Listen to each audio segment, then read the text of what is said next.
I am Luna Blanc from Syzygyx. I am the producer of the solo project of Syzygyx. I am based in Washington, D.C., and I've been making music since 2018. So I've always grown up with a lot of electronic music, punk also, a lot of 80s music also. I think my mom had a lot of influence in me growing up. But honestly, I didn't really consider making music until I met Josh, who used to make music with me back in the day. Sadly, he has passed away, so now I'm making music by myself. But he used to be a producer of drum and bass since he was a teenager. He was 10 years older than I was. So when I met him in 2017, I started talking to him about electronic music and making electronic music. So we got a little synthesizer, and I was just trying to see if I could make music because I had gone to film school. I've always been interested in arts, different arts, but I had never tried to make music. I had never tried to even sing. So we tried it out, and it started kind of like a little hobby, and then it became more of a passion project. Everything to me is film. You could look at a fan at a car dealership, and you could just look at it and listen to the fan and just be like, okay, this is great music. Just to me, everything has a sound. Trees have sounds, and life has sound, and film has always been very important to me. That is my main goal, to work with film. And I think with music, film and music to me are intertwined. They can't exist without each other, So, yeah. It's a little scary of a thought, honestly. The other day, I was actually just for fun making a song with an AI app, and it made an entire song that was very catchy. Yeah. And that's a little scary for us human artists, I believe that there will always be fans of real human artists, but I think for the bigger masses, it's a little scary that AI might get a little ahead of us as artists, But I hope people will always be supportive of real artists, and I think it's gonna grow, and I think it might overtake a certain part of music, but hopefully we continue to grow as human artists as well. I'm interested. There will be a human sticker on like an LP or something. Yeah. Because, like the parental advisory sticker will be replaced with this, a human made this.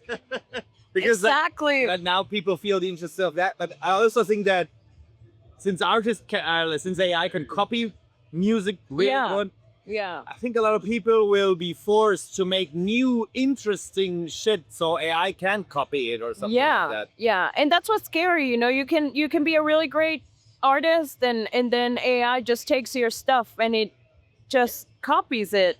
Yeah, it's a hard thing to talk about, I guess.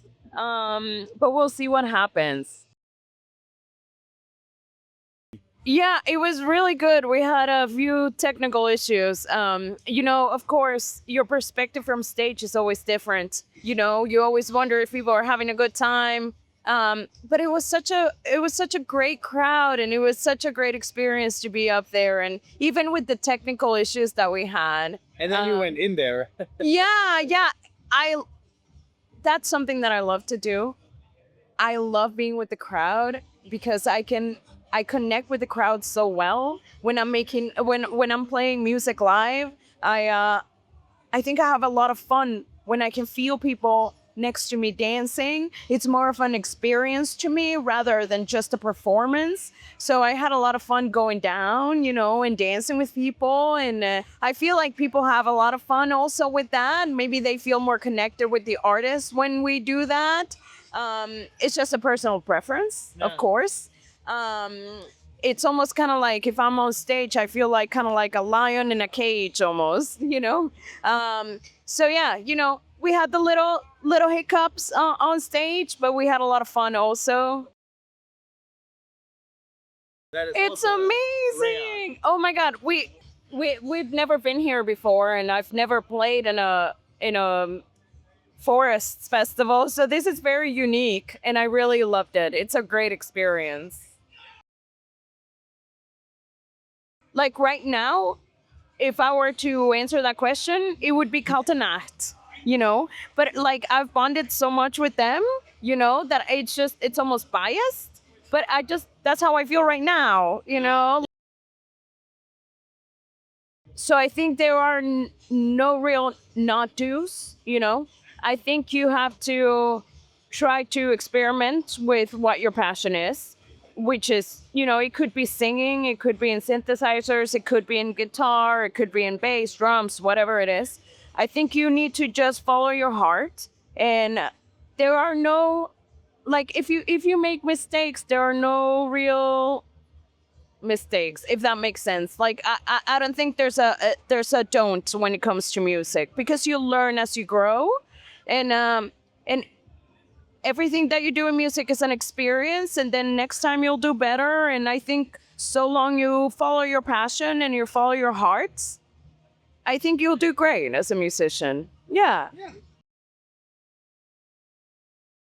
A little bit of a blessing, I'll say, when it comes to promotion. I know that like Spotify doesn't really pay musicians very well, and I am aware of that. But I feel like a lot of fans discover me on Spotify. I know it's a little controversial, Spotify. But if it wasn't for Spotify, I also wouldn't be found so much. You know what I mean? So it's a little bit of a blessing, I will say. I mean, a really good example, I think, is that song that goes, "If I only could make a deal with God." Yeah. It became very popular because of Stranger Things. Radio Silence before Stranger Things, and then it went really popular, and people started listening to it on Spotify. And then, of course, they buy her albums, and now she's like on T-shirts at Walmart. You know, so I think it can be a blessing, even though like we're not making that much money, you know, we are discovered. So I have a lot of fans in Poland, and I wouldn't know if it wasn't for Spotify. And now like Poland is asking for us to play a show there, you know, so it is, yeah, I can see the other side where it's like, okay, you know, you're not getting paid, but honestly, it's worth the promotion, I think. Yeah. Thank you so much. This was fun.